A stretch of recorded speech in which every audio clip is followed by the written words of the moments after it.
Learned about what happens to atomic energy levels and the corresponding excited spectrum for optical transitions when atoms are present in a magnetic field, basically. Okay. So in this lecture, we will continue from there and ask a slightly different question related. Okay, what happens when electrons or atoms are in presence of a electric field, let's say a strong electric field, and how do the atomic energy levels change? So that is the first question for this lecture. What happens to atomic energy levels in the presence of an electric field, and how does this change in atomic energies manifest in the optical spectrum? Okay, so does it give rise to new splittings, new spectral lines, and so on so forth? Okay, and from, let's say, topic wise perspective, so these two questions will be answered via four different kind of effects. One is a linear Stark effect, one is the quadratic Stark effect, one is the electron ionization, so you can take out an electron completely from an ion, and something more complicated, which is called the Lamb shift, basically. Okay, so Lamb shift we will not explicitly derive, because that is reasonably beyond the purview of this course. But Lamb shift is something which will come out of quantization of the electromagnetic spectrum, and the fact that even when there is no photons, let's say, there are vacuum fluctuations which can still interact with the atoms and give rise to shift in the atomic energy levels, basically. Okay, so it's a very subtle effect and a very small effect, was discovered relatively late, 1938 or something like that. And the most important thing is that this Lamb effect is instrumental for giving rise to the whole quantum theory of light and quantum electrodynamics, etc., which is Dirac equation plus quantized electromagnetic radiation. How do they couple? How do they interact? What gets renormalized? The electron mass gets renormalized, and the whole of quantum electrodynamics, basically. Okay, so Bethe, Tomonaga, Feynman, the Feynman's Nobel Prize is on this theory, which was motivated by Lamb shift, basically. Okay, so yeah, so that's the plan for today. So let's start with the Stark effect. Okay, but before we start with Stark effect, you guys familiar with the name Stark? Yes, no? You guys still sleeping? Come on, somebody help me. Is this a name of a person? Name of a person for sure, but do you know any other Stark? So one, of course, would be a scientist who discovered this effect, etc., right? But you may be familiar with this guy, Tony Stark? Yeah, Michelle Stark. Yeah. The So Iron Man. Iron Man, yeah. Right. So Tony Stark, right? So it's roughly based on a character who's the son of a scientist who discovered, a lot of atomic effects in his days, etc., and all that, right? Yeah. So that's the more popular Stark these days. Okay, I'm a big fan of this character, Iron Man. And another one is Australian cricketer, sir. Okay, so that I would have missed, basically, because I'm completely out of loop of the cricket these days. Okay. Yeah. So yeah, these days, yeah. Okay. But I'm a big fan of this guy, Tony Stark, or Iron Man. Okay. So let's go ahead with this. Actually, the scientist Stark effect, basically. And the idea is that, in 1913, so the time line I tell you just to emphasize that, quantum mechanics may have come later, but a lot of the spectral line splitting, etc., we knew before the quantum mechanics came. Okay, so this is roughly 1913. J. Stark and another scientist called A. Lo Surdo. I hope I got the spelling right here. Okay, they found that if you put an atom in a very strong electric field, etc., then a lot of spectral lines which should have been degenerate, they get splitted, or what you see is the Stark effect, basically. Okay. Okay, so let's try to understand how this will come about. What is the perturbating Hamiltonian? Can we treat it as a perturbation, and so on? So let's start with an assumption that I have a at external electric field directed along the z direction, and that the field is sort of uniform, at least over the atomic dimensions and so on. Okay. And then let's assume that E is large enough so that the fine structure effects can be ignored. So to start with, later we will also include fine structure effects and see what happens. And the reason is that fine structure lifts the degeneracy of several levels, etc. And that may be small or large. We will also quantify in what limit that will be small with respect to Stark effect and so on. But just to start with, let's assume that fine structure we have ignored, or we can ignore. We are in that limit where it can be ignored. And the total H is H0, which is let's say Schrodinger equation for the hydrogen atom, plus H prime, where H prime is just E times Z. So remember, E is greater than 0. So the electronic charge is minus of this number E. Okay. Yeah. So the potential, electrostatic potential, is basically minus Z. So whichever direction the electric field is, the coordinate of that direction. And we choose the electric field to lie along Z direction because, choosing an arbitrary coordinate axis doesn't change any physics of my problem. So whatever I derive for Z direction is equally valid if I choose another coordinate frame. Okay. And we'll explicitly show that, this works for electric fields larger than 10 to the power 7 volts per meter. Okay. And that's quite a large amount of field actually. Okay. So as long as E is larger than 10 to the power 7 volts per meter, then you are in business. And yeah. Okay. And generally, if E becomes comparable to 10 to the power 5 volts per meter, then the Stark splittings will become of the same order of the fine structure splittings, and you cannot ignore the fine structure splittings anymore. Okay. And that's a more complicated problem, but we will see how to deal with that a bit. Okay. Okay. So then let's go ahead and let's calculate the first order, within first order perturbation, what is the fate of the Stark effect, etc. How much is the splitting of the energy lines and so on. Okay. So we start with the hydrogen atom ground state wave functions, treat H prime as a perturbation, our favorite playbook. Right. Whenever we get this kind of balls, we bat like this. So E1, which denotes the first order perturbation correction to the energy levels. For levels, let's say NLM is given by this, whatever was my perturbing Hamiltonian, EEZ, sandwiched between these levels, basically. Okay, so EEZ times psi NLM. Okay. And now this term, of course, all of you are familiar with this term. This was also in the midsem exam. This is the term which also appears in dipole matrix elements, etc. Okay. So this perturbation EEZ turns out to be of odd parity. No, if I change R to minus R, then the Hamiltonian goes to minus of the original Hamiltonian, basically, right? So H prime minus Z is equal to minus H prime Z. Okay. If I have to write it in terms of parity, then I should be more careful. I should write H prime of minus R vector is equal to minus H prime of R. So then there becomes a odd parity statement, basically. Okay. So that is number one. And the hydrogen atom wave functions are always of definite parity. Okay. So either they can be even or they can be odd. And this parity is decided by the angular this wave function, basically. Okay. So if L is odd, you will find that the wave functions are of odd parity. So psi of minus R vector is minus of psi R vector. Okay. And if L is even, then you will find that these wave functions are of even parity. That means psi of minus R vector is psi of R. Okay. And the reason why it is useful to think about this parities, etc., is that when I evaluate this, then the kernel of the integral can become either an even function or an odd function. If it becomes an even function, then it doesn't help.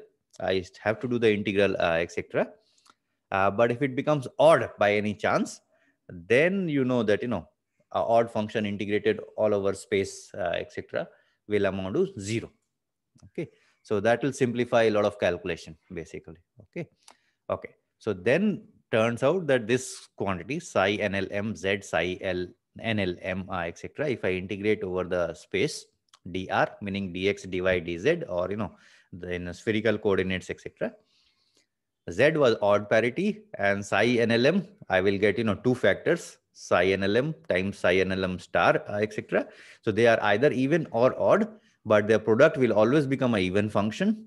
Z will always be an odd function. So overall, I'll get an integral of an odd function, right? And an odd function in space, I integrate all over space, etc. It will always give me a 0. Okay. So that's why parity is sort of important. And this kind of argument are also needed when we decide, this selection rules basically. So the optical matrix elements will decide the selection rules. Okay, this is what will happen. This is what will not happen. So optical transitions can only connect very specific levels and so on. Okay, so that gives me the simplest result that, the first order correction because of electric field to energy levels is 0. No? Okay. So what does it mean? Matlab, I mean, is there really no linear Stark effect? What is happening? So we just showed that, there will be absolutely no linear Stark effect, right? So is that okay, or that's a problem basically? Okay. So that's a problem because we know that in experiments, we do a linear Stark effect. Linear in a sense ki Stark effect, the energy splitting line, which will vary linearly with the external electric field. So in experiments, we do see them, etc. So we must have messed up a bit in this description, etc. Okay. So what has happened is we are treating each of these levels NLM as non-degenerate, right? So identical level, only one energy level is there, etc. And then I just calculated and showed that this is 0. Okay. So this doesn't work if we have degenerate levels basically. Okay. So if we have degenerate levels, then we have to use the degenerate perturbation theory, which is slightly different from the non-degenerate perturbation theory. Okay. And just to demonstrate this, let's say we have n is equal to 2 level. Okay. So n is equal to 2 level in general will be fourfold degenerate, non-relativistic quantum mechanics, right? And these fourfold degenerate levels are given by psi 2 0 0. So L is 0, S is 0, L is 0, ML is 0, and psi 2 1 0. So L is 1, then ML can be 0, 1, or minus 1, basically. So these 4 levels. And then let's say E field perturbation, it will give me a number very similar to the electric dipole optical matrix element, etc. So it has exactly same selection rules basically. Okay. So selection rules we will do specifically in another lecture. We will derive that, etc. But let me just use the results. So if I just use this, parity like rules, etc., or explicitly the wave functions and the properties, etc., then you can show that this optical matrix element is 0 unless you have ML is equal to ML prime and L prime is equal to L plus minus 1. So I always have to jump between angular momentum channels. L is equal to nearby angular momentum channels during optical transitions, and M has to be equal to M prime. Okay. Okay. So what does it mean? So in this subset, psi 2 0 0, 2 1 0, 2 1 1, and 2 1 minus 1. So I can only jump between the ML is equal to 0 and 0. No, so that is given by my first condition. Okay. And I can only jump when L switches by 1 basically. So I can only have these two levels as, degenerate, etc., which I can mix because of this matrix, this kind of a matrix element or this kind of a perturbation basically. Okay. So for that perturbation, only non-vanishing elements are between these two levels. So this we have already figured out by, let's say means of selection rules. Okay. Okay. Then if we already know this, etc., then for the shifted energy levels, we can calculate this basically. So when we do degenerate perturbation theory, I will assume that I'll get a matrix element like that, and that matrix element will lift basically. Okay. So this is the eigenvalue equation just for the energy correction. Okay. So the diagonal elements should already be E2, which I have taken out, and I'm not writing because I'm only writing for the shift basically, right? So whatever is the diagonal, I write as the eigenvalue. So E minus lambda. So E I have taken out, etc., because that's fixed number. So E1 is the energy shift eigenvalue. And energy shift eigenvalues come with a minus sign always, right? So in a Hamiltonian, I have H minus lambda identity is equal to 0 is the one which decides the eigenvalues of that. So E1 is that lambda, if you like. Okay. And then H12 dash, which is the perturbation Hamiltonian corresponding to the jump between 1 and 2 levels. So remember that here 1 we will call 200 and 2 we will call this level 210. Okay. And if we have that, then we have this particular equation where H12 is basically defined as this quantity EE psi 210 Z psi 210. And the way I have written these are, real wave functions, etc. So I don't need to take a complex conjugate and so on. Okay. Or if you like, you can just put a psi 210 star. It doesn't matter. Okay.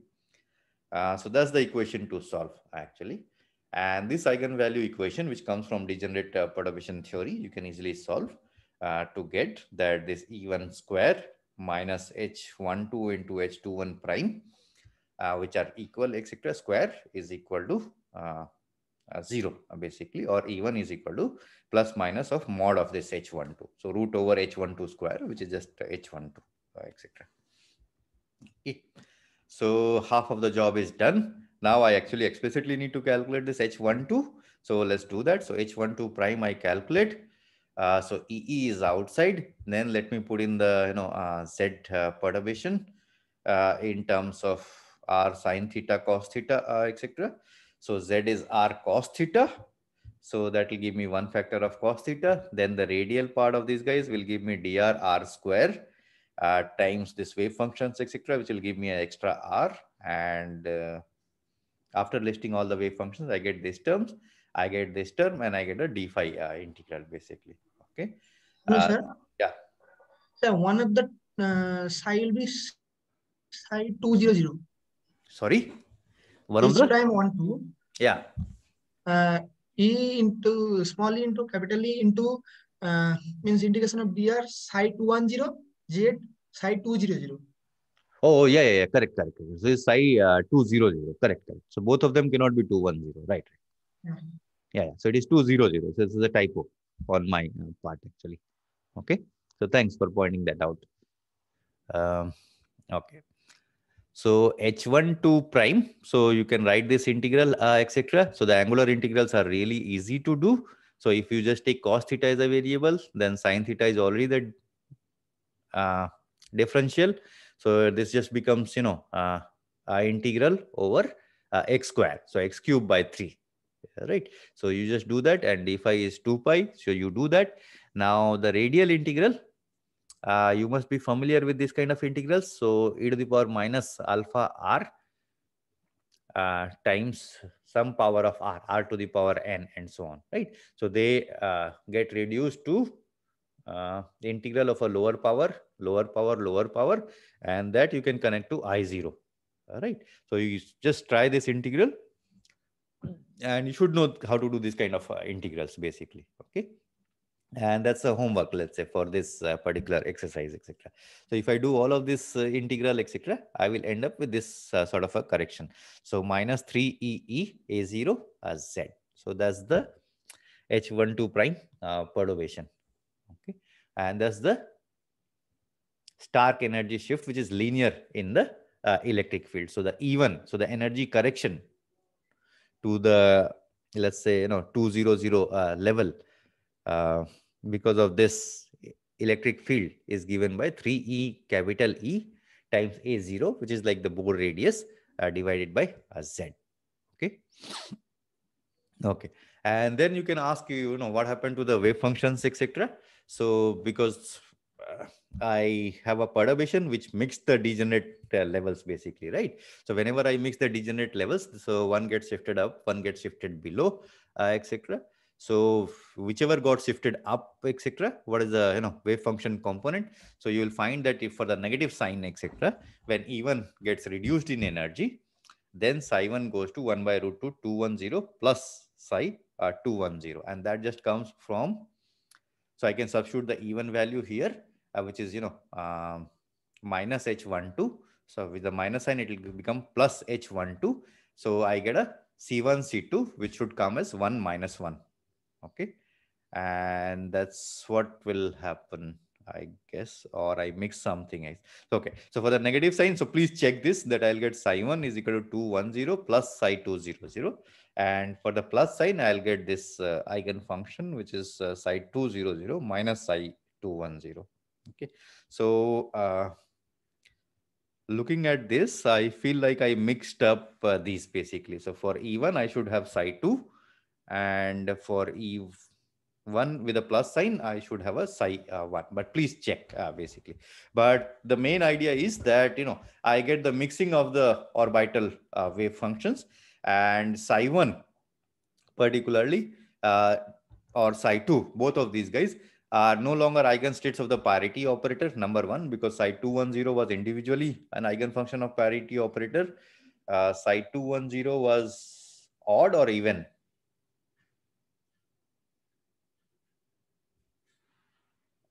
L is odd. So psi210 is an odd function or an even function of R? Odd. Odd function. Then psi200 will be an even function, right? Yeah. So I have mixed an even function and an odd function. So the total function cannot be of a definite parity. So that is number one. And then this has angular momentum of 1. This has angular momentum of 0. So psi1 cannot have L as a good quantum number. So that is another thing basically. Okay. And M is still a good quantum number because I have not mixed the M's basically. So 0, 0 are still there, 0, 0 are still there basically. So these are the important points about this mixing. Okay. And then if I calculate the wave number shift basically, so del nu, then I have just divided the energy shift divided by SC basically. So this, if you calculate, it will turn out to be 12.8 into E by Z times 10 to the power minus 7 in units of centimeter inverse basically. Okay. And so that's what will give you this comparison with the fine structure constant.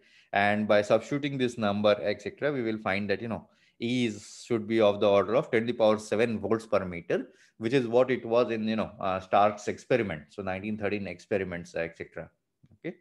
And that kind of electric fields are needed to generate a, let's say, 10 centimeter of the order of 10 centimeter inverse kind of a shift basically. So I kill this 10 to the power 7, etc. And then I get this 12.8, etc. So Z is basically, whatever is the length scale of the atom. So roughly A0 basically. So if you put in those numbers, etc., then you will find that, yeah. So I will have a 10 centimeter inverse shift, which is still larger than the fine structure shift if I have 10 to the power 7 volts per meter. So if you remember, what was the fine structure shift in the energy in terms of centimeter inverse? Okay, so you can go back and check. Okay, so please go back and check, and you should check this explicitly, that this has to be the number if I want to dominate over the fine structure shift. Okay. Okay. Then let's proceed. So n, okay, so what, okay, so just to draw the energy splitting diagram for the n is equal to 2 state basically. So you started with 4 degenerate states, L is equal to 0, L is equal to 1, sorry, so at the last line L should be 1 basically, so my typo, M is equal to 0 and M is equal to 0 or plus minus 1. And then the L is equal to 1, M is equal to plus minus 1, level doesn't shift, so this perturbation, Stark effect doesn't mix these levels. But the M is equal to 0 levels and L is equal to 0 or L equal to 1, we will get mix. And what rises to the top is this M is equal to 0 level, which comes with a minus sign basically. Okay. So psi200 minus psi210, and what goes to the bottom is this combination which appears with a plus sign. So this you can check explicitly. Okay. Okay. Then, of course, like any good student, we should ask questions basically. In all of these calculations, we neglected the fine structure effects, right? So what happens if you include fine structure effects? So what will happen is that the system is not completely degenerate. System is near degenerate, meaning there is a small energy separation between this n is equal to 2 levels also because of this fine structure splittings. Okay, because of the three terms basically. So the Darwin term, kinetic energy correction, and the LS coupling, which amounted to fine structure shifting. So I'll get some shift in this degenerate energy levels on the left side of this diagram itself, right? So then what happens? Okay, so then we can set up the same problem with sort of a near degenerate kind of a perturbation theory, which is very close to the non-degenerate perturbation theory. Okay, and the easiest way to do this, very in a very intuitive way, is this basically. So let's say that the E0 level split into E0 plus epsilon and E0 minus epsilon. And this epsilon is of the order of the fine structure splitting or the Lamb shift or some other splitting, let's say. Okay, so epsilon right now is a general number, but we will relate it to fine structure splitting, Lamb shift, which I will discuss later, or some other splitting. Okay, and till now we know that epsilon is largest for the fine structure splitting actually. So that is the reason why we did that at the beginning. Okay, most important effect. Okay, so then the same problem which we did perturbation etc. So I had this energy levels, so E0 minus epsilon. Then I want to calculate the perturbed eigenstates. So that will be E, whatever we denote as lambda typically in eigenvalue matrix. So E is lambda, which is what will give me the changed energies, etc. Then the other diagonal term was E0 plus epsilon minus E. And the off diagonal terms are same basically. So I have this perturbation which couples these two states. So I get matrix elements corresponding to that.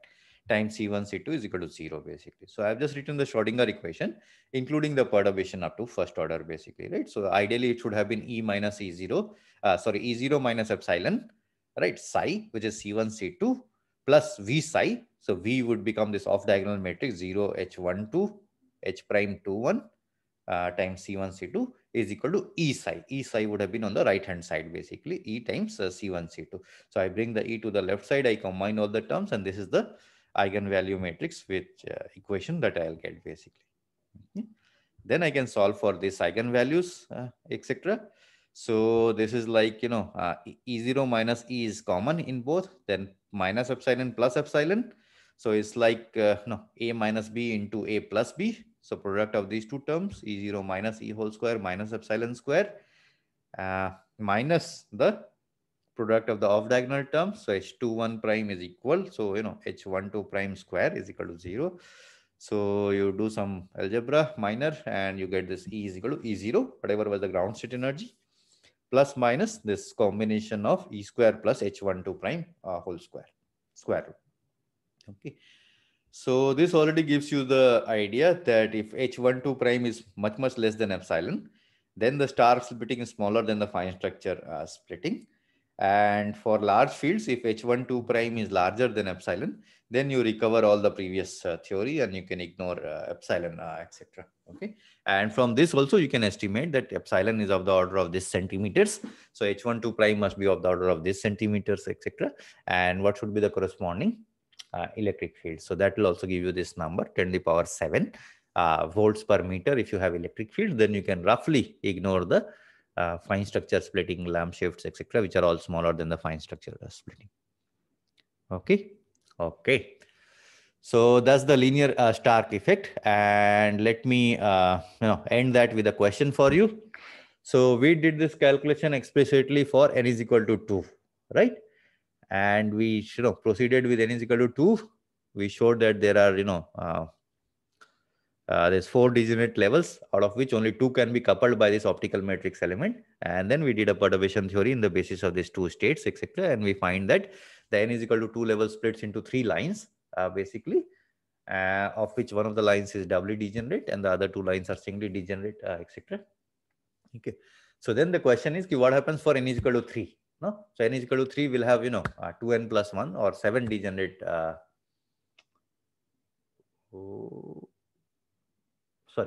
So it will have 2n, right? So 6 degenerate lines basically. So it should probably have 6 degenerate lines to start with, not 7. Okay. And out of this, which ones you can couple, etc., and how many energy split lines you will get, basically. So that is the question. Okay. And to draw a chart which is equivalent to this basically. So how does the n is equal to 3 level split because of linear Stark effect? So that's the question for you. Okay. May also come in the final exam. Okay. Okay. So that was linear Stark effect. So any questions on the linear Stark effect? Otherwise, we go to the quadratic Stark effect.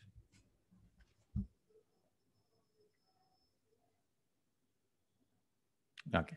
So if there are no questions, then let's proceed to quadratic Stark effect. Okay.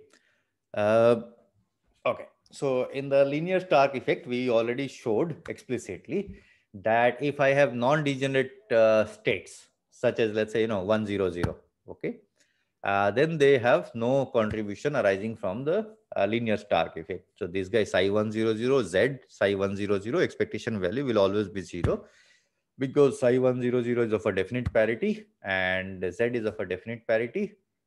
The integral will be an odd function and always vanish. Okay. And this vanishing breaks down if I have degenerate levels and so on. Okay. So then the right question to ask is, I stopped at first order perturbation theory. What happens if I go to second order perturbation theory? So within second order perturbation theory, Z square becomes sort of even, and psi 1, 0, 0 into psi 1, 0, 0 is also even function. So I may get a finite, well, very loosely, I may get a finite contribution. Okay. So that's the question you are after. Okay. So let's go ahead and do this calculation. So if I just use, pick up the result from the finite second order perturbation theory, etc., then the second order correction, let's say, to this 100 level, I can, so we have some friends waiting, is it? Okay. So yeah, so if we take the second order perturbation theory, then the second order correction to this E1002 can be written as E square times capital E square times the matrix element of 100 with all the states, basically psi n lm, etc., sandwich between Z, divided by this quantity E1 minus En, summed over all possible states which are not 1, basically. Okay. So that's the second order perturbation theory result. And note that n not equal to 1 lm.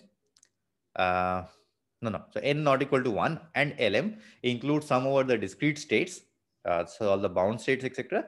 And it also includes all the sum over the continuous states, basically, right? So in principle, I am allowed for a virtual transition where I can go from, a bound state to a continuum state and then jump back, basically. So that's allowed in second order perturbation theory. And all those contribution coming from continuous states have to be included. So that is very, very important. Okay. In fact, if you do a careful calculation, you will find that, almost 30% of the contribution to E2 will come from the continuum of states, etc. Okay. Which for me was very surprising. Okay. But just there. Okay. Okay. Okay. And then another point is that E1 is the lowest in energy. All of the ENs are slightly higher in energy. So this denominator, E1 minus En, will always be a negative number. While all the other numbers, this number is a positive number, this number is a positive number, etc. So E100 will always be a negative number in total. Energies are already negative. I add another negative number, meaning I will increase the bound state energy, or E2 will lower the ground state energy, basically, right? So lower the ground state energy, more negative is the ground state energy, more is the binding energy. So 13.6 is the binding energy. It will become 13.7 maybe, or something like that. Okay. Okay. And then it turns out that, calculating this exactly is a bit involved. So we will not go into exact calculation of this. Okay. So we will not calculate this exactly, but we can, easily estimate its upper limit. So what will be the maximum value of this? Because this quantity E1 minus En is maximum when I do E1 minus E2, let's say, basically. Okay. So since I choose the lowest value of the denominator, the total expression, I will get the maximum value. Okay. Okay. So let's do that. So I do this. So this is the expression we already wrote down. This will always be greater than if I change all the n's to 2, let's say. So E2 minus E1, E square capital E electric field square, and then I get this sum over psi NLM Z psi 100, basically. Okay. And the advantage of taking this out is basically now I can calculate this sum without doing explicit calculation and just using some tricks basically. Okay. And the trick is the following. Okay. So this, except for n is equal to 1, it includes all the levels basically. Right. So then I can use this trick that, this I can write as psi NLM Z psi 100, psi 100 Z psi NLM, or just reversing the order, psi 100 Z psi NLM, psi NLM Z 100. Okay. And this is summed over all n's, all l's, all m's except n is equal to 1 basically. Okay. So I get this sort of outer product of psi NLM, except one term, etc. But if I add that term, then it just becomes identity, right? Because, all the wave functions outer product have to give me the identity. So the projection of all the states on each of the states basically have to give me identity. Okay. So that's the identity operator. So I'll just use that. So this guy just becomes identity if I sum over all the NLMs, etc. And since I have added n equal to 1 term, I also subtracted the n equal to 1 term basically here. Okay. So I had this term which is subtracted out. Okay. And then, so that just gives me psi 100 Z identity Z psi 100, which is just psi 100 Z square psi 100. Okay. So that's a very neat trick. So I can calculate this now. And more remarkably, whatever I subtracted out, psi 100 Z psi 100, that is 0 because it's an integrand of an odd function. No, psi 100 into psi 100 is even. Parity, and Z is odd parity. So the integrand is odd parity or an odd function, and that gives me 0 basically. Okay. So that gives me that all of this correction is just the expectation value of Z square 100. Okay. And Z square 100 I can easily calculate because Z square, Z is coordinate is not special. X, Y are also identical. So I can have Z square is equal to X square is equal to Y square. And that should be 1/3 of the R square coordinates basically, right? Because just by choosing my coordinate system, I cannot generate new physics, etc. And any other choice of the coordinate system should reproduce the same results basically. Okay. And the R square expectation value I can easily calculate by using the S wave, 1S orbital's wave function, etc. And it will involve again the same kind of integral. So r square r to the power 4 e to the power minus z r by a0, etc. So r4 times e to the power minus alpha r kind of an integral that you should know how to do. And you can easily evaluate that. And if you evaluate that, that just gives you a0 square by z square. Okay. And again, so just like the previous exercise, this is a homework exercise. Do this explicitly. So if I do this, then I can, I already know what is E2 and E1, let's say for the hydrogen atom, right? So En is E square by 4 pi epsilon Z square by A 0, let's say. So the Bohr radius, which is affected a bit by the, effective mass times 2n square, basically. So if I use this, then I can calculate E2 minus E1. I substitute all of that, etc. And I was getting a,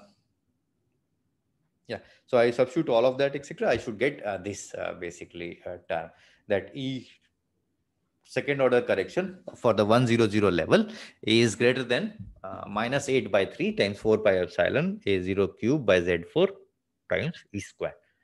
Okay. Okay. Okay. So that's all I wanted to say about the second order Stark effect.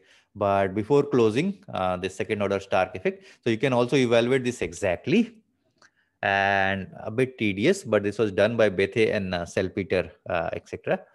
1930s, early 1930s or something. And if you evaluate this exactly, so see this 8 by 3 roughly evaluates to 3. Okay. But if you do this more carefully, etc., you can close down this gap to this number. So, E2 100 is given by minus 2.25 into 4 pi epsilon times A0 cube by Z4 E square. Okay. Or if you write this in joules, then it turns out that, minus 3.71 into 10 power minus 41 sort of joules. Okay. And then remember that joules was 10 to the power minus 19. So this becomes 10 to the power minus 22, and then E was already 10 to the power 7 roughly. So E square will be 10 to the power 14. All right. So this becomes 10 to the power minus 5 EV. So roughly of the order of the fine structure constant or smaller. Okay. Yeah.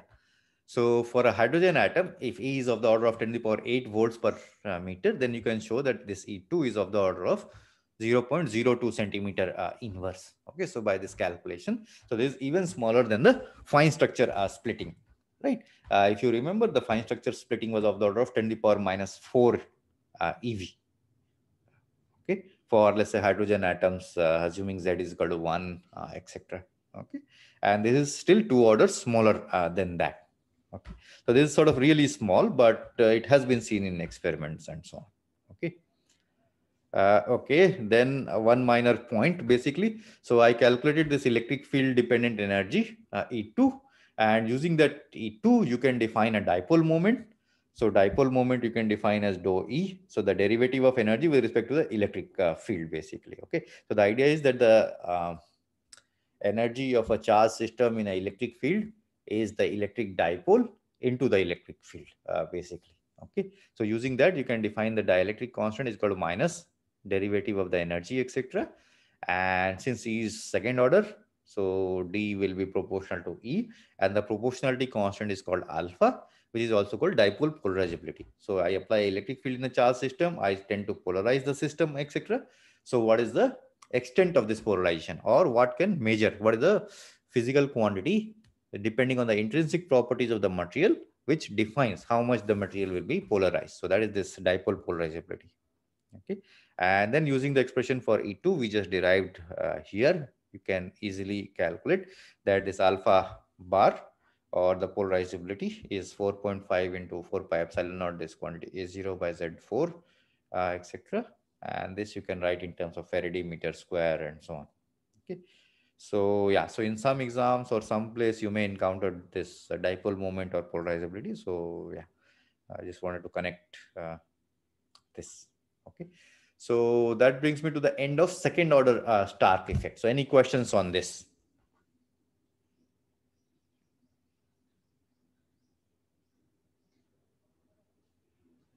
Okay, so if there are no questions on this, then let's proceed to ionization by a static electric field, let's say. Okay, and ionization, you would mean that an electron gets completely removed from an atom by applying an electric field. Okay, and this can be understood by means of diagram of the potential energy. Okay, because when we are trying to understand hydrogen atom also, I took some time to explain the energy diagram. And from the energy diagram, you can already, relate it to the gravitational problem and think a bit classically that, this will be the limits of the orbits. Bound states will only be for E less than 0, E greater than 0. Also, I can have states, but they will be free states which propagate from R some finite minimum distance to infinity, etc. Okay, so we can use the same approach to understand, this ionization, possibility of ionization at least. So the potential energy is given by Z E square by 4 pi epsilon r Coulomb potential plus E is Z, which is the electric field applied to an atom. Okay. Okay. So now here's the diagram. So let's say I have only, one free coordinate Z, and I fix the other two coordinate x0 and y0 to some numbers. I do not even care what numbers, right? So I'm just looking at the potential energy as a function of Z, because my electric field couples to the Z coordinate. Okay. And also remember that the Z coordinate is not special. I could have equally chosen X, Y, or any other combination of these coordinates. I have a question. Yeah, go ahead. So if my field is along Z direction, at that time expectation value of x square, y square and z square, how they can be equal at that time if my field is along Z direction? So that's an excellent question actually. Okay, so that's an excellent question. Okay, so what Nitesh is saying is that, if I have already applied electric field in the Z direction, I have broken the isotropy of space. Right, I have already chosen an axis for my coordinate system, etc. And at that time, I will not have x square, y square, and z square equal. I absolutely agree. Okay, but let's go back. That's an excellent question, actually. And yeah, I would have been very happy if I had also asked this question when I was studying this, etc. So let's go. Where did we calculate x square expectation value? Okay. Okay. So what are we doing here? Okay. What are we doing is we are solving for the problem, not exactly. We are solving for the problem as a perturbation, right? So I will get some corrections because of electric field in the z square expectation value also. Okay. So so here, yeah. So if I calculate this integral, then of course I will start getting some correction here, which all will also depend on the electric field. So H21 will also depend on electric field. Let's say, I get this 0th order correction plus some electric field dependent first order correction. Okay. And that first order correction, when you actually multiply with this, the total energy correction, etc., will turn out that is already, so A0 plus I'll get an electric field correction, and then I multiply with the rest of the terms, etc. So that correction will count as second order correction. Okay. And when you do that, you will find that that correction is really, really small. So that correction is even smaller than the second order Stark effect. Okay.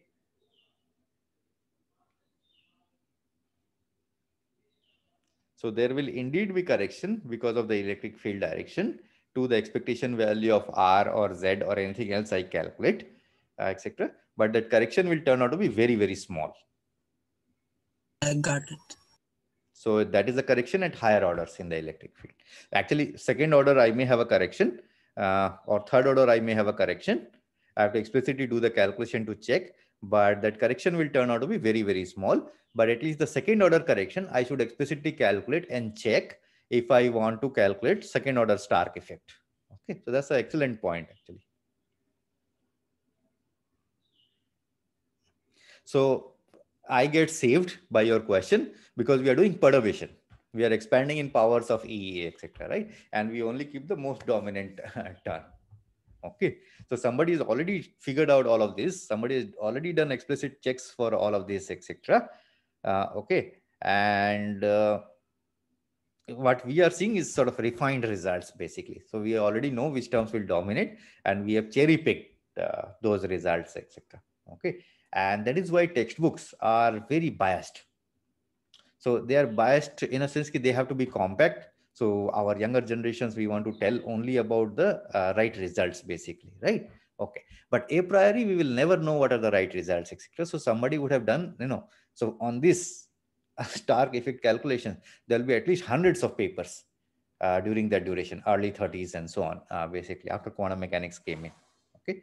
So out of these hundreds of papers, we have picked only those results which we know to be correct, etc., and which we want to pass on slowly. Okay. Okay. So I think I diverted. So let's come back. Any other question? Okay. So then let's go to this ionization, etc. So I was trying to motivate this diagram. So let's say if I just plot the Coulomb potential minus Z square by 4 pi epsilon naught root over some constant plus Z square, then it will look like this purple line, right, which is sort of symmetric around Z is equal to 0 line. Okay.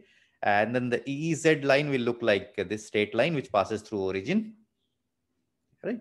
And then the combination, the total potential line, which look like this red line, basically, right? Which roughly follows the EEZ line at minus Z is equal to minus infinity and plus infinity. And in the middle, I get this kind of a potential, which sort of, comes up, etc. Then I get a sort of a bound state kind of a situation.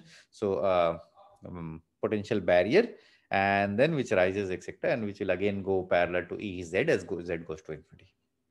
Okay. And then the most important point is, if you look at the Coulomb potential just, then, Coulomb potential has a well. Okay. So a local minima in terms of energy. And I can never go below that energy, etc. So I already know that my electrons will stay inside this well and there'll be a bound state, etc. Okay, but for this new V in presence of an electric field, this now becomes a local minima. And as I go to Z is equal to minus infinity, etc., I will have more and more negative energies, right? So electrons have the possibility of getting out of the nucleus by any quantum mechanical process, which is called tunneling.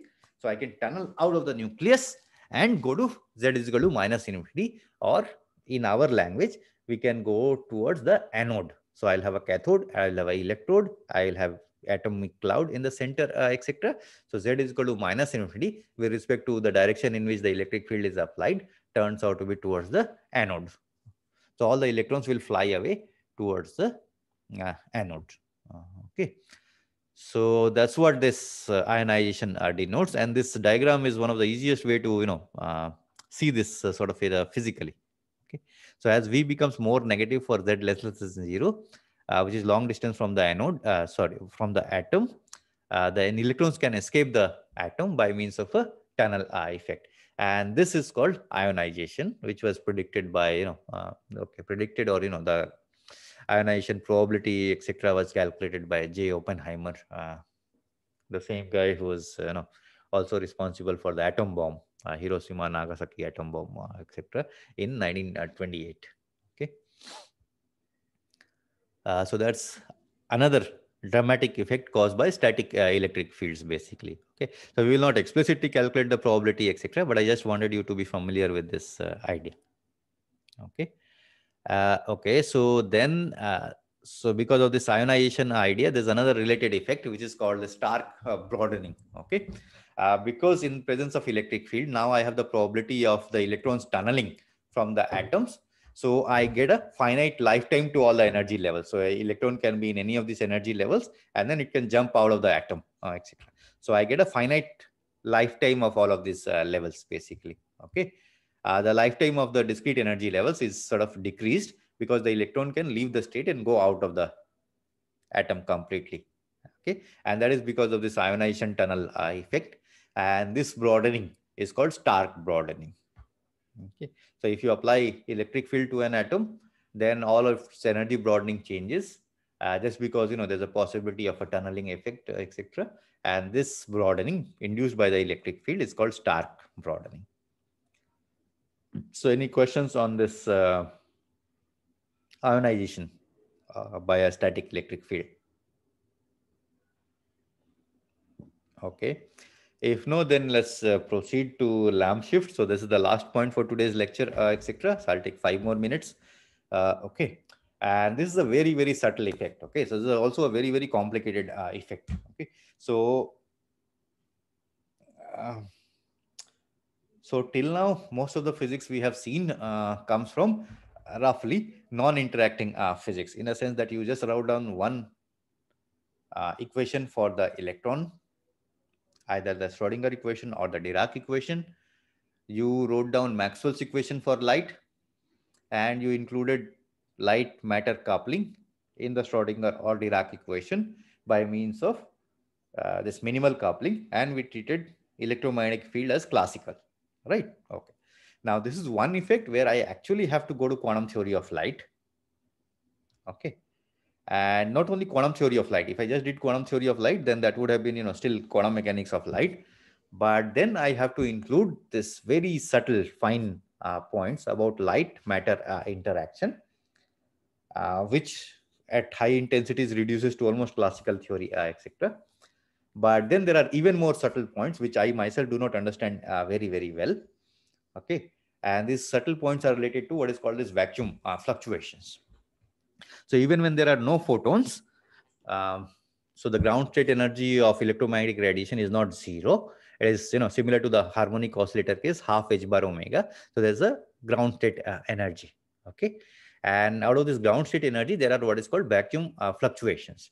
And these vacuum fluctuations can interact with light, with let's say the Dirac equation in a relativistic setting. Okay, that's why Dirac equation and not the Schrodinger equation.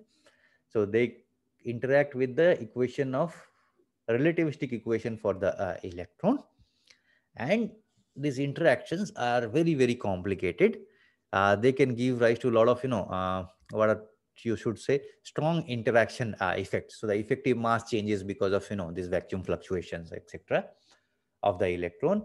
And then the electron starts doing this, very rapid motion, which I refer to in another lecture also. But in this case, in the case of Lamb shift, these are not electrons motion on the scale of atom. So these are motions on the scale of the electronic size itself, basically. Okay. So what happens is the electron itself becomes a particle of finite size, and the electric field that it feels over this, finite size of the electron itself, that gives rise to this Lamb shift, basically. I mean, very loosely. Okay. And the real calculation is really involved. So you have to do quantum electrodynamics for that. And in fact, this observation of Lamb shift gave rise to the whole field of this quantum electrodynamics, just to explain that, what is happening. Why are we seeing this effect? Doesn't come from quantum mechanics, doesn't come from, this Dirac equation.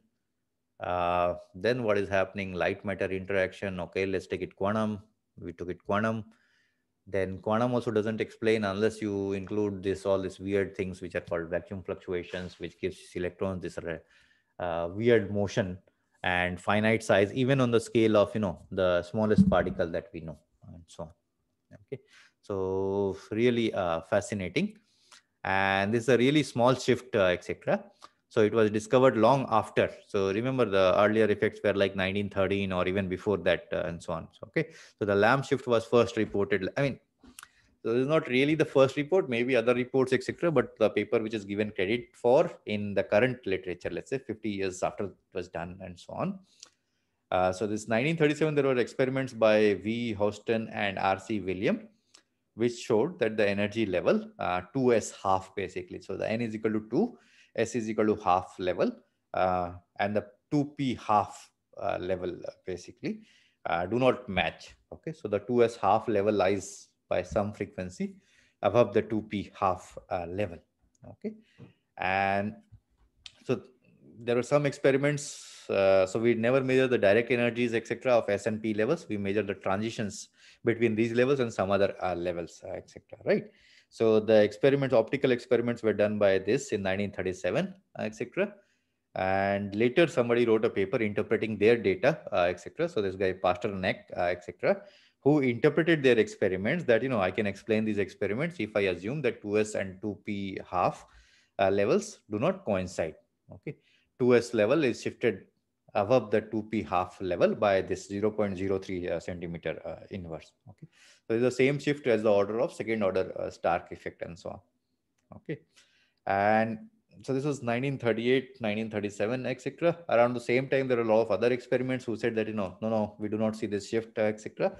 So, not sure, etc. So the water was very muddy, not clear, etc. What is happening, not happening. And then there were, intermittent, etc. So somebody took up this challenge that, let's try this, etc. So optical transitions I always do over EV energy scales, etc. And these energy scales are really, really small. So 0.03 centimeters, so not even terahertz, much below that, etc. So then 1947, these guys, W.E. Lamb and R.C. Rutherford, okay, devised a very interesting experiment called microwave spectroscopy. Okay, so he said, we will not do optical experiments at all. We will do very low energy light experiments in the microwave region. And then we will, do radio frequency transitions. So transitions of really, really small energy directly between this 2s half and 2p half levels. And if there is really splitting, then it will just manifest in this, basically. Okay. And this is very, very nice experiment, very careful experiment. And they did this direct transition between these two levels.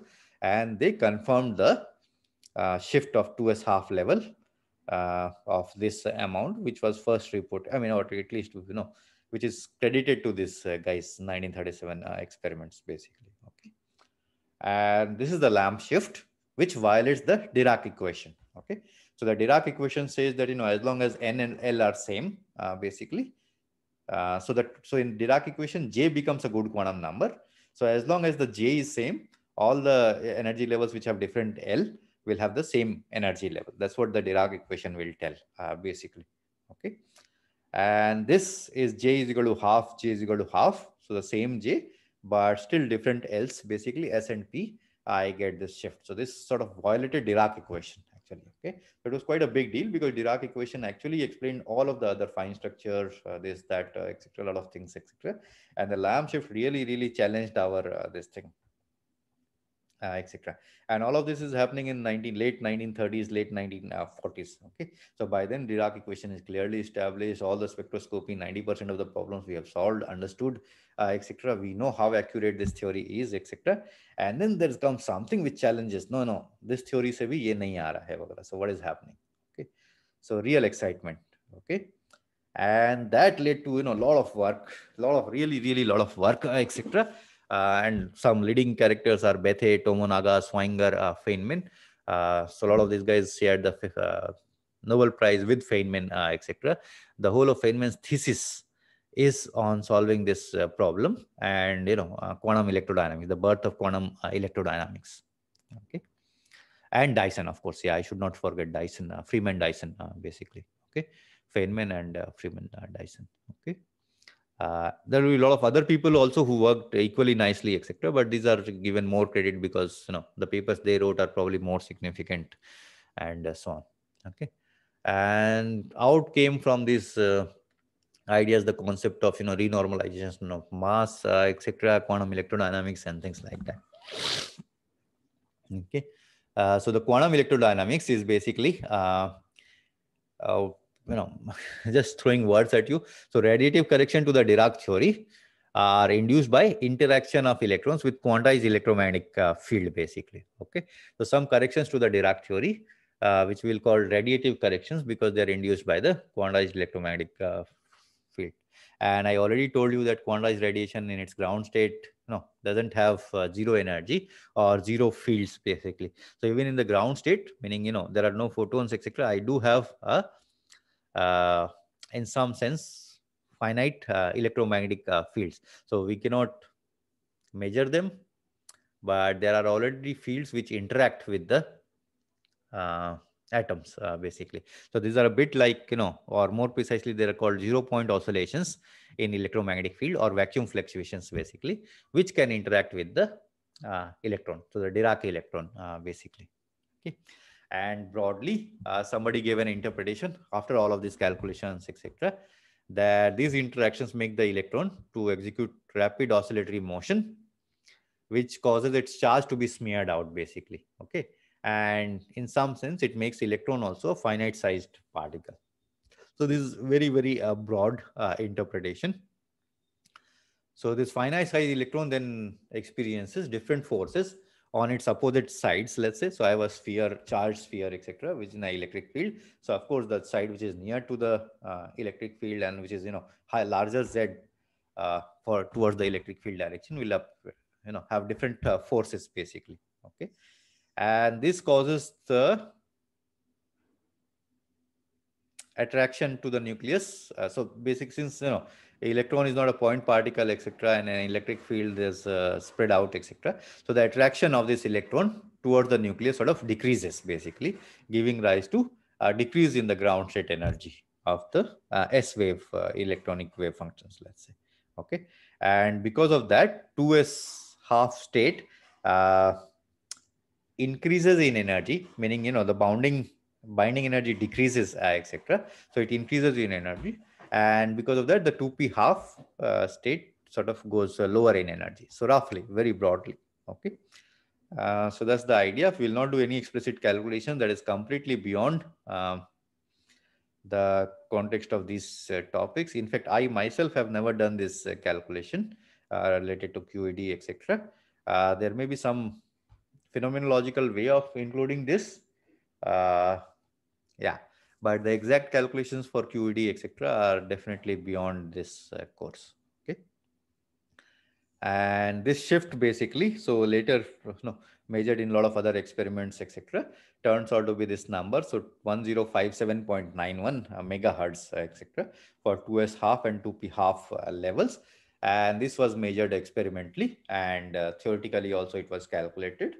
and they are sort of very, very close. And this number is sort of sacrosanct number which you'll see in experiments. So this number is specific to 2s half and 2p half level splitting, but you can also go ahead and calculate for higher levels. So 3s half, 3p half, and so on. And then this was for hydrogen atoms, specifically this number.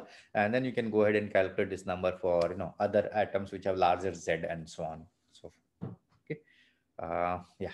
So that is the lamp shift, and I think I'll just stop here for today.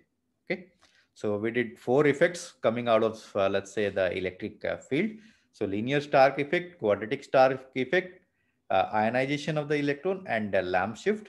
And there was an excellent question that, when I calculate the linear Stark effect, the electric field can also modify the expectation value of that Z, etc. And I argued that that will be second order in the perturbation theory. So I'll get some correction, which is first order, let's say, then that becomes the second order correction. And that second order correction is even smaller than the quadratic Stark effect. So roughly I argued like that. Or the first order correction in the R may also vanish. So I have to check, but